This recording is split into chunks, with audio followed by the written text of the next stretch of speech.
Hi and welcome to Poly Originals with Fiona Abel-Smith. So for today's session I thought we'd have a bit of fun and play around with some fade to black Skinner blends, where we put these in the pattern in such a way they sort of make them fade into the background and the rest of the pattern stand out in front.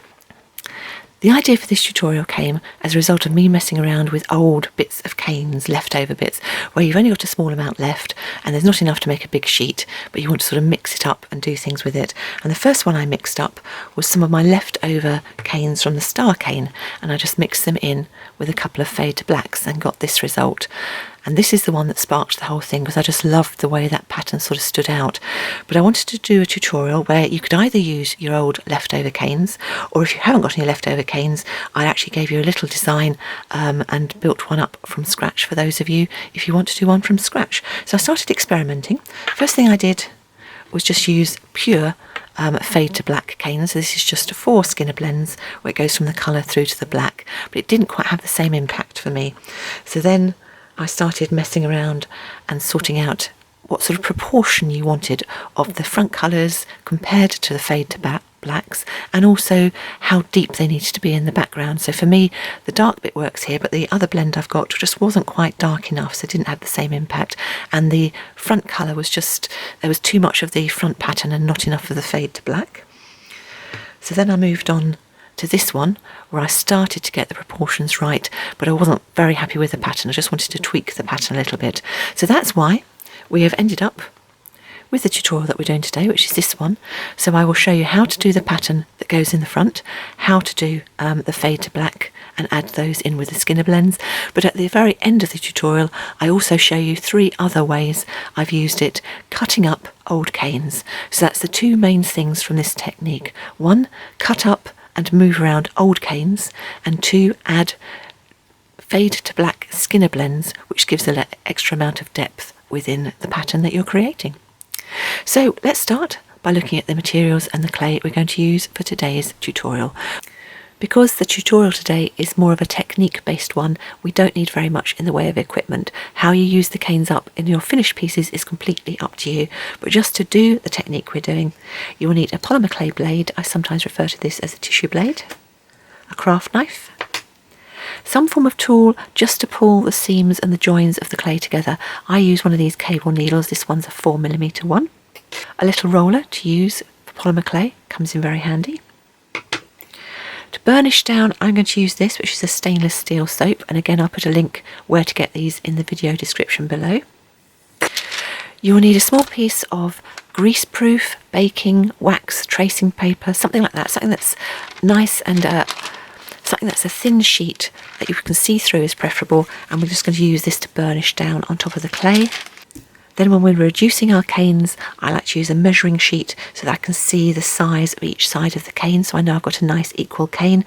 This one I use is the one that's freely downloadable from www.printablepaper.net. This one is 4 lines to an inch, but they do centimetres instead if you prefer. I have a big tile to work on. If you're baking, then obviously it's useful to have a tile to bake on. I will be using a pasta machine dedicated to polymer clay use.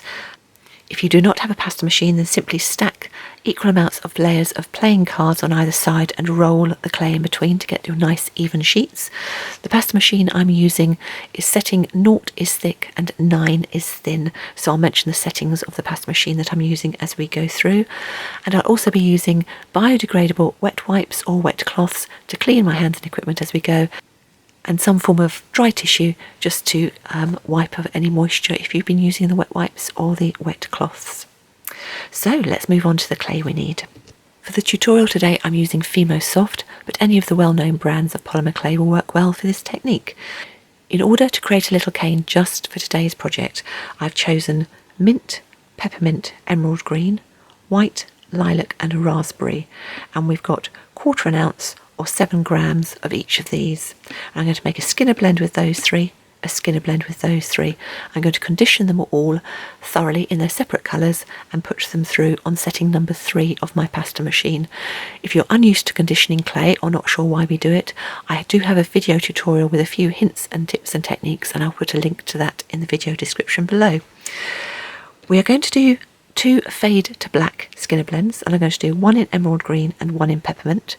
And I've also got equal amounts of black, although as you see as we go along, we won't actually be using all of this, but it's easier to start off with the same size sheets when we're creating our Skinner blends.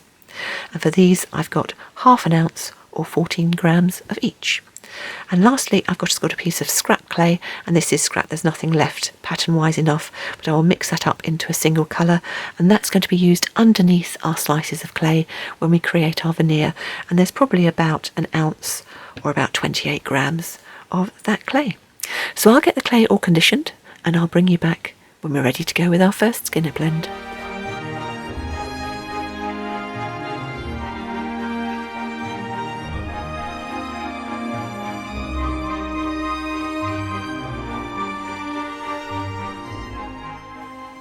So having put the colours through on setting number 3 of my pasta machine, so medium setting, I'm going to make a Skinner blend between the white, the lilac and the raspberry. And by that we're going to cut diagonally down the 2 end pieces, straight down the middle, and put the pieces on top of each other. If you've never done a Skinner blend before,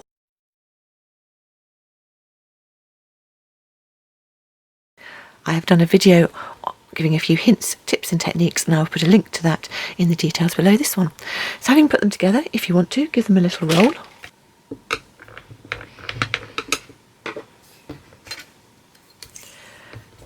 And then I'm simply going to fold them in 2, and because we've now got 4 layers of clay, having pinched at the fold just to be able to put it through more easily, I'm going to put it through on 1 setting thicker, so setting number 2 of my pasta machine, and put it fold first, collect, keep collecting bottom to top, so we've got a nice blend through from one side to the other. So there's our blend, and I've done this so that width-wise it's about 4 inches or 10 centimetres, which means it's about 3 inches or 7.5 centimetres high, which is great because all I want to do with this one is fold it in half, and I'm going to put it back through, so it's about 1.5 inches just over wide that way, and I'm going to put it back through the pasta machine on setting number 2, pink end first, so we get ourselves a longer strip. There we go, and I'm now going to repeat exactly the same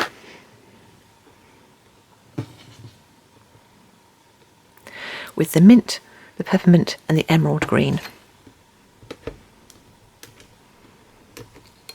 So all the way down till we get that same sized strip of clay, and I'm going to keep the sizes the same if I can. I'm going to put both layers on top of each other.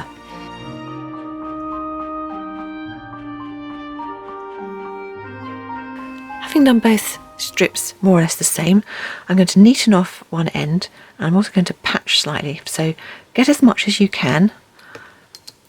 If you've got enough left over, just to patch a little bit, just to neaten off where you might have a couple of bits missing.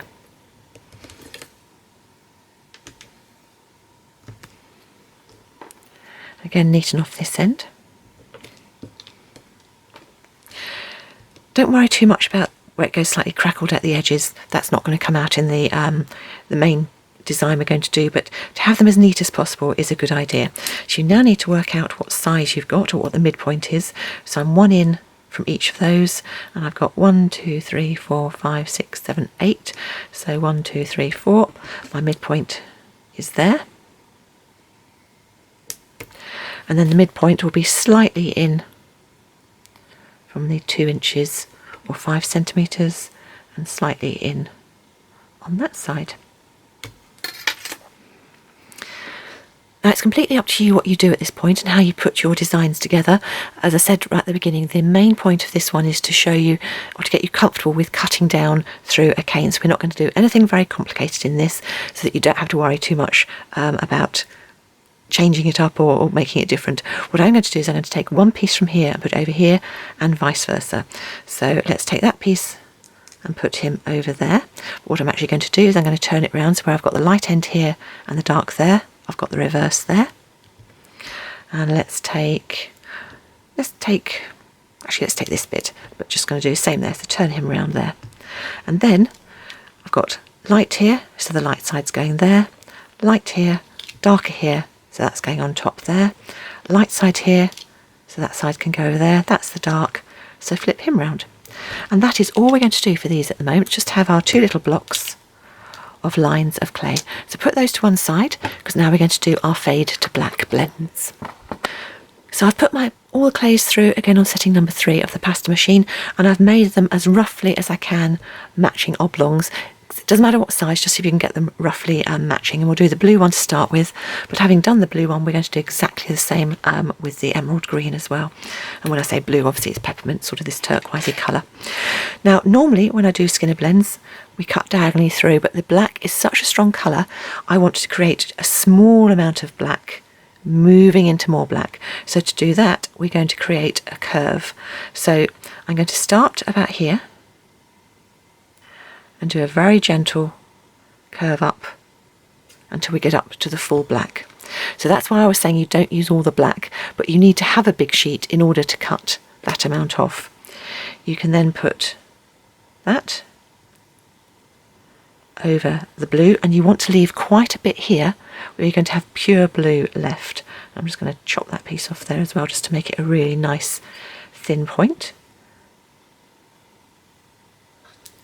So I've cut down so I can remove the blue and then add the black on. And what I'm also going to do is I'm going to just add a little bit of extra because I want more of the black on that side.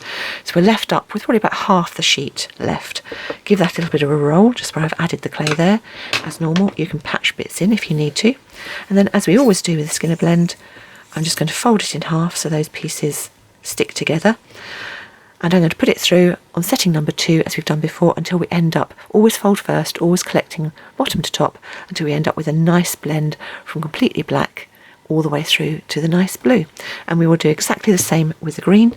So I'll just do this one again, fast forward, just as a quick reminder of what we do with the green.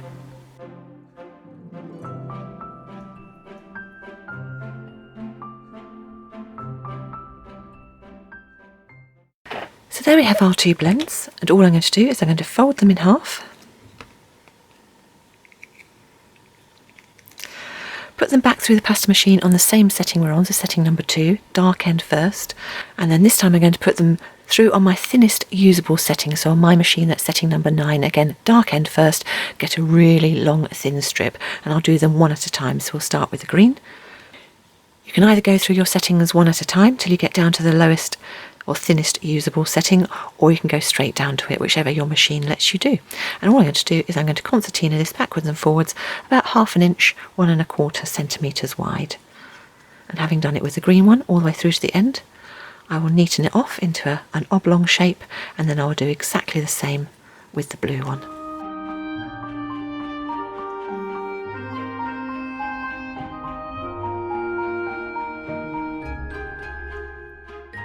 And I'll make that the normal about 1 1/2 inches, 4 centimetres in length, because that's the nice size that I like to do when I'm making my canes. And I say I will now repeat exactly the same with the blue one.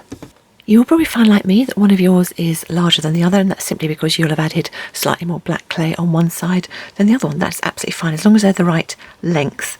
That's all that matters. All we're going to do with these is we're going to chop them down the middle, if you can, nice, relatively neatly, so that you're left with an oblong piece of each. And then this piece of each we're going to turn into a triangle. We're going to do that by pinching in at the lighter end and then also pushing it down at the same time to create a triangular shape, and then we'll turn it over and then we'll start pushing in, creating that triangular shape, so it ends up the same length as our long piece, and repeat for the other one. So now we're going to do something with these. You can either follow what I'm doing or just go off and do something of your own. It really doesn't matter. I'm keeping these nice and simple because, as I said at the start, we're going to chop down through the middle of these once we've got them into a triangular shape. And how you get them into a triangular shape is completely up to you.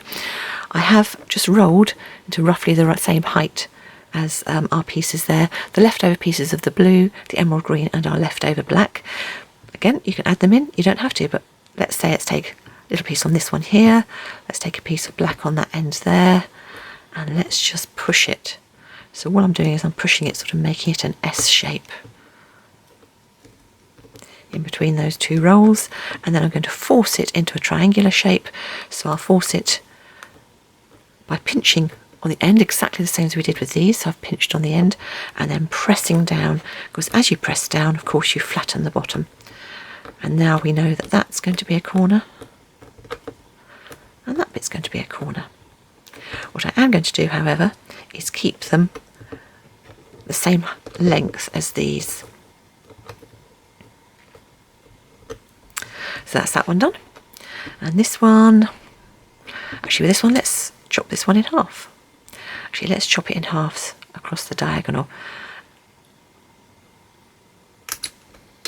And put one side there, one side there. Let's take a bit of the blue, put it underneath, and then we can fold this round and create a triangle like that.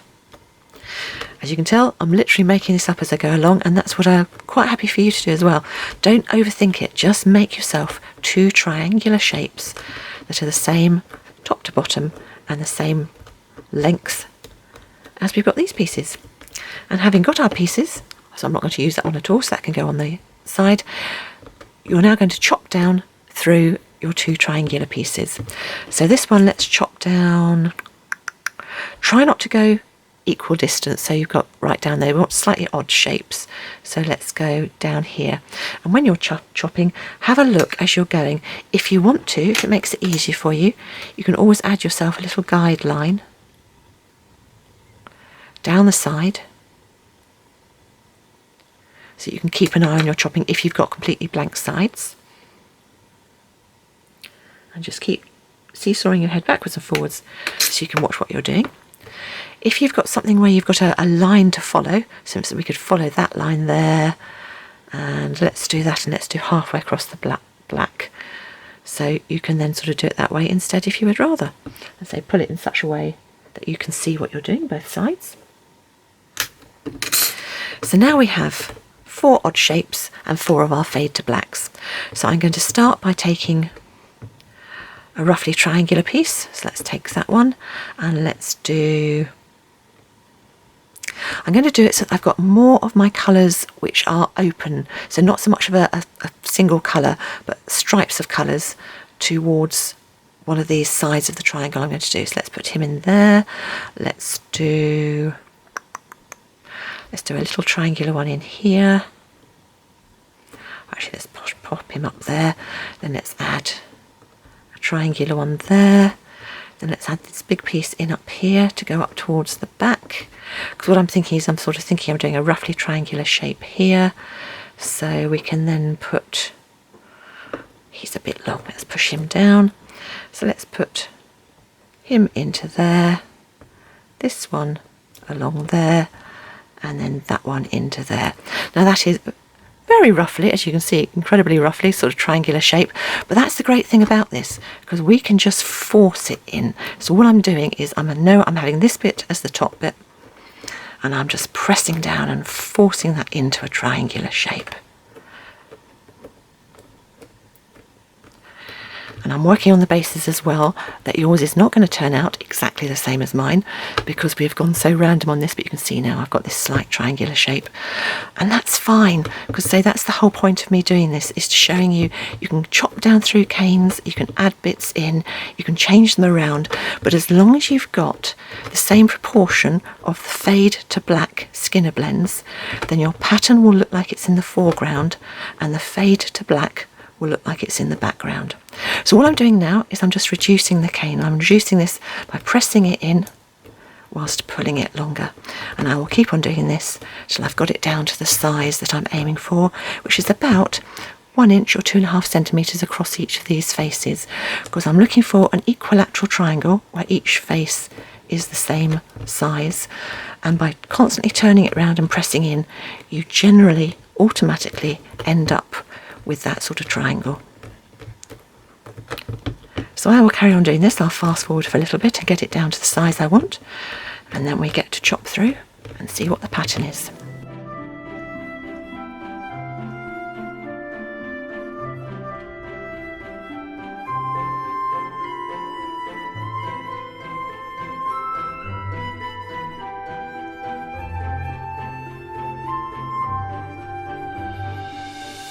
Once I'm getting a little bit closer, I've got quite a lot of cane here, so I'm actually going to chop down in half and only going to reduce half of it to the right size.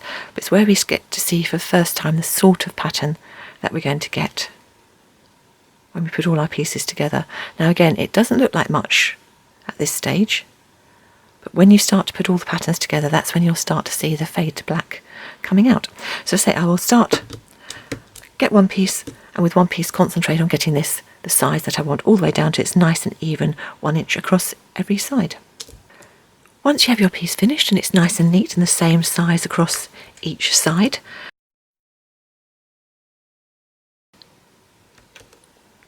just neaten off the end till you get a nice flat piece, and then start taking slices. So I'm going to do a veneer of mine, so I'm going to take 24 slices. I'm going to take quite thin slices because I've already got myself a sheet of scrap clay which I've put through on a thin setting, so setting number 6 of my pasta machine, and I'm going to layer up my slices on top of that sheet of clay. If you wanted the pattern to be both sides, then just cut yourself thicker slices. And on the size of slices, there's no firm rule, just do something that you can do, repeat and again and again and again, because consistent slices are much more important than having them thin or thick. So I will start slicing these, and I'll bring you back when I've got our 24 slices and we are ready to start layering them up.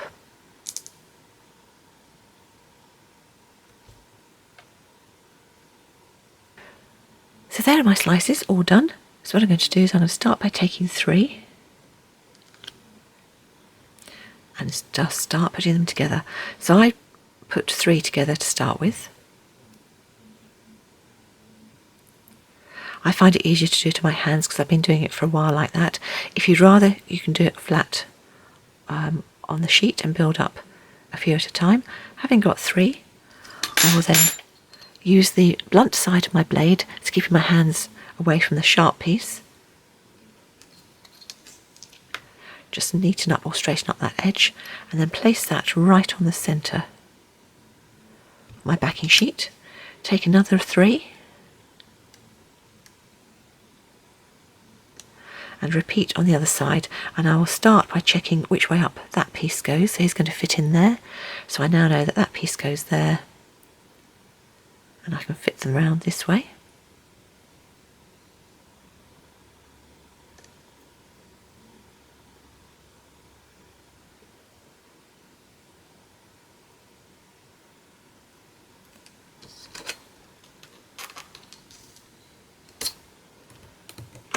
And then because I've got it on this flexible sheet, I can bend the sheet over so I can really get in and do a nice neat joining up. And take your time, there's nothing to say you've got to rush this. The more time you spend making sure these pieces join nicely, the better your overall piece will look. I will quite often at this stage, again, just with that back end or the blunt end of my blade, just straighten up these sides, because what we're now going to do is we're now going to fit 3 more pieces on here, here, here, here and here. So we build up in triangles as we go around.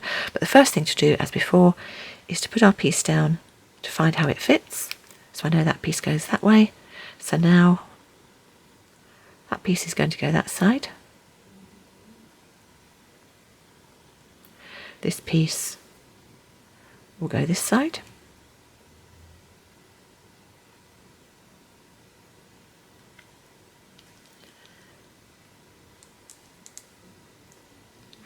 As before, straighten up.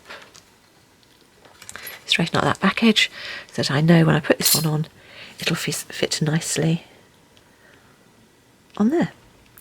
And what you're looking for as well, particularly on the triangular ones, where the line goes across here, that should be in a straight line there, and that should be in a straight line here, so you can just adjust these points slightly at this stage if you need to. So I will carry on building all the ones up round here and fast forward through that till we start to build our pattern up. And the more you build, the more you will see that the fade to black goes into the background and the more the pattern starts to pop out in the front.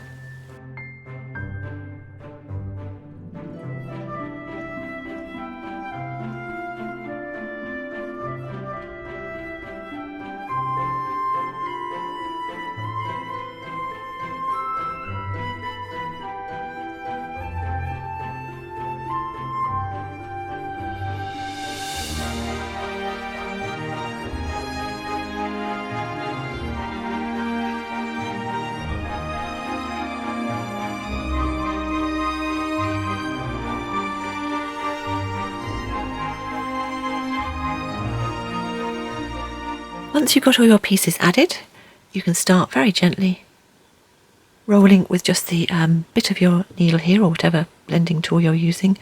Close up any gaps you've got, and this is where you'll really start to see the difference when it sort of fades away when you've closed up the gaps. I'm not going to do that just at the moment on this one, simply because I've got enough cane left that I actually want to do another layer all around the top. So I'm going to need 3 extra ones to go down here to give me my hexagons, so 3, 6, 9, 12, 18, and then an extra 2 to go into these pieces. So that's 2, 4, 6, 8, 10, 12. So that means an extra 30 slices. So I'll get those cut, add all those in, and bring you back when I'm at the stage of smoothing it all together. Okay, so there we go. There's all the pattern on with all the slices on. Now you probably saw when I was adding some of these corner parts, if it's particularly tight, just open up the or fold up the sheet, and there you get more room to manoeuvre. You can put them together, and then when you close it down, they tighten up in together. So first thing I'm going to do, we're going with the blunt end, keeping the sharp end well away from my fingers, is just neaten off and straighten up any of the sides. And now I will go back in and say very gently, roll all of these gaps and all of the seams closed.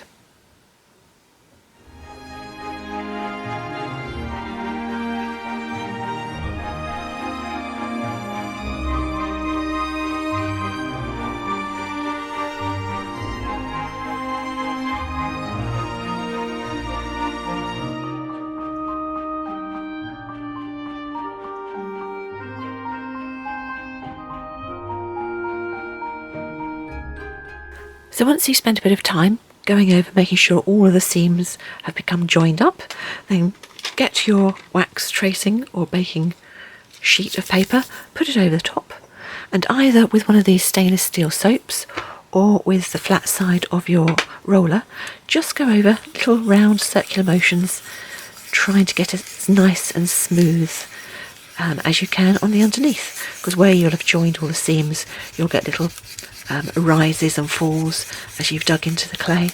And just using this, let's try and get it as smooth as we can.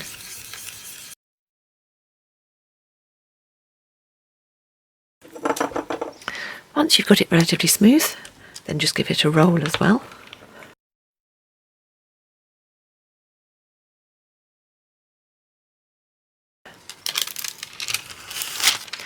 And when you remove the paper, there is your veneer finished. So you can either use this as it is, press down into it with cutters or shapes or templates and create all sorts of jewellery or other pieces. What I'm going to do is I'm just going to chop this all off, neaten up the edges and chop it so it's left in a hexagon shape.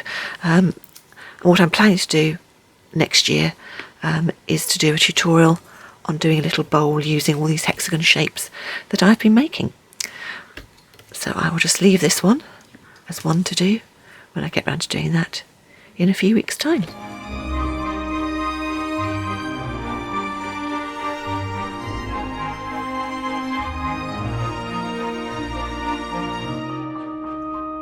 So there we go, there's our finished sheet of the pattern clay. If you only wanted to do them as smaller hexagons, not do the big veneer, this is how they come out in the hexagon patterns.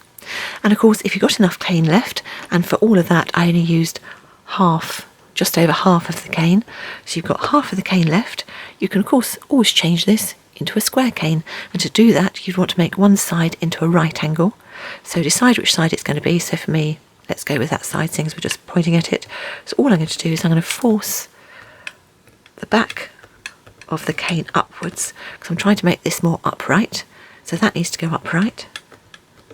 That side needs to go upright. As you can see, we're starting to create the right angle here, and just keep doing that till you end up with a right angled triangle.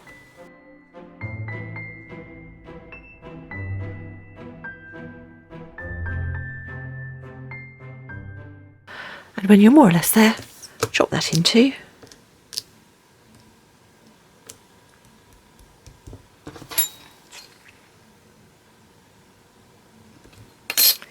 Put the two halves together. Check all the lines, see if you can get them to match up as they go all the way up from bottom to top. and you end up with a nice square cane.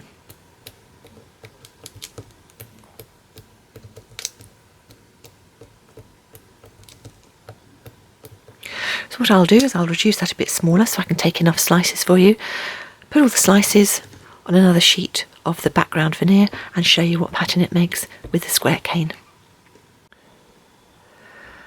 So there you go, that's how it comes out with the square. So I've just done 16 slices there, and of course if I'd have put it together and made one of the other corners the right angle, we'd have had a slightly different pattern as well. So just experiment with that one as well. So for alternate colour schemes today, I thought I would use some of the leftover pieces from previous tutorials I've done. So this one's from the diamond burst cane. Again, this is the actual colours I used on the tutorial. So all the colours I used and how to make this cane are on that tutorial. But I just really want to get you used to cutting up little bits of leftover colours. So what I've done is a fade to black skinner blend with the peacock pearl to black and the violet to black, put it together in exactly the same way as we did, so triangles and little long bits, and then I'm just going to chop these into pieces. So I've got 2 pieces here, 4 there, so I'm going to chop this one. Let's put him down there, and let's do this one something like that, and then let's just start putting them together.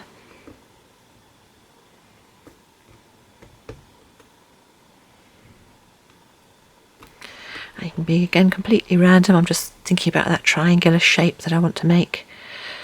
Every time you do it, you'll get something different because, of course, you'll have been using different colours. Put them up that way for a change. Let's put that in there. And let's put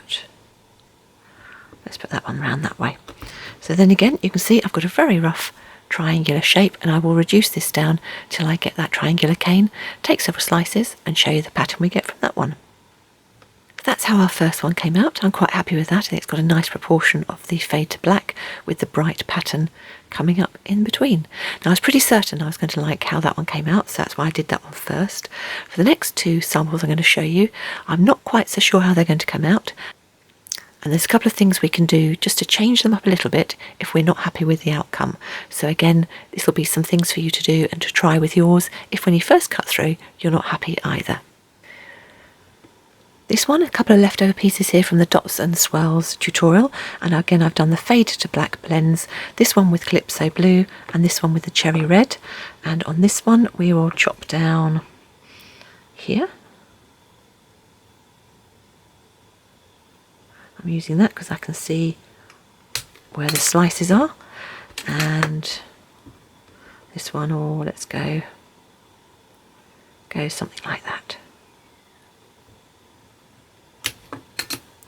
And then again, let's just start putting them together.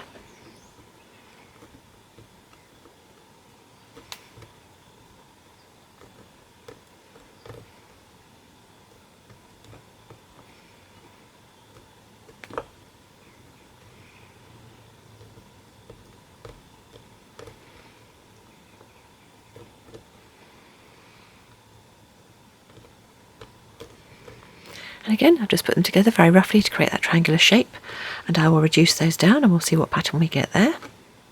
So having got this one down to the right size, I want to just chop off the ends to see what the pattern is I'm going to get. Whilst I'm quite liking it, I'm feeling there's a bit too much of the fade to black here without enough of the pattern. So what I'm going to do is all along the length, I'm going to pull up this side, make it longer, and add a swirl in this fade to black bit at the top. And that will just make more of a pattern, so give more of an even distribution of pattern throughout the cane. So once I pull it up, I'm just gently pulling it over, trying to keep the same amount of pressure all the way down, and then once we pulled it over, we can just twist that over, create a little swirl at the top, and that will help the pattern be more even throughout the cane.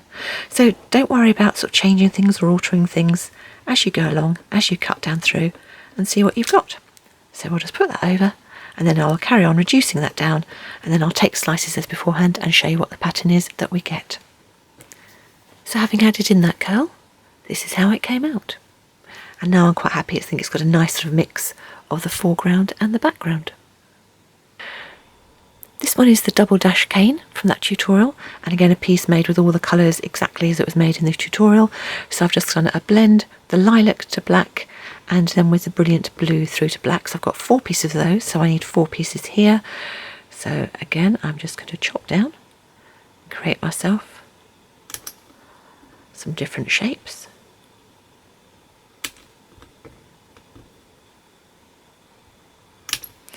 And we'll put some of these together. Where there's a gap, you can just bend around. This will be slightly differently because all the colours are the same. So I've only used one type of cane to split up, but let's just see how that works.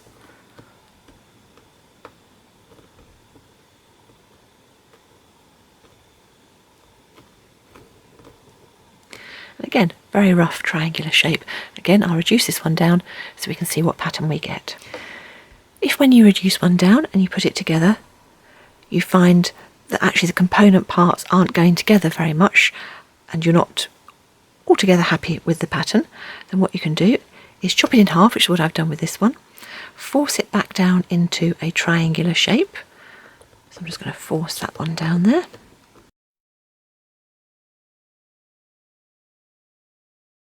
And then what I'm going to do is I'm going to pull this up into a swirl and a swirl on this side, and by doing that all I'm doing is I'm pulling up the clay with my fingers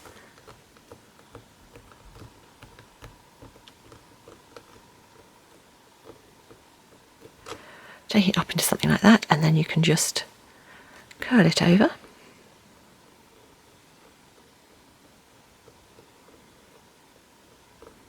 Keep an eye on the patterned lines going over, see if you can keep them as neat as you can. And then we'll do something similar on one of these corners. So let's pull that up and over, and then that should get rid of any problem you've got with having lots of gaps or lots of spaces in between the pieces of cane you put down. Again, I've just pulled it up and now I'm twisting it over.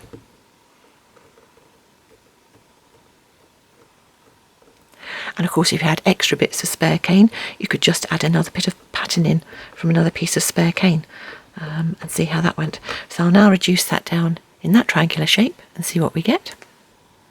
And having done the change up, doubled it up and added the curls, this is what you end up with. And I must admit I'm actually very happy with that, and I think that might well be my favourite of all of them. So there you go. There's some other examples of how you can use your leftover bits of the cane. Well, I think that's about it. That's the end of the tutorial today, showing you how to do one from scratch, but also how to use some of your leftover canes and add the fade to black skinner blends to create a new pattern and extend the life of your leftover bits and pieces. I hope you enjoyed that one. As always, thank you so much for watching, and a particular thank you to those who subscribe. I really do appreciate it. I'm off to experiment and add a few more fade to blacks to some of my old canes. It's quite addictive once you start, I will warn you that. And I hope to see you next time. Bye for now. Bye.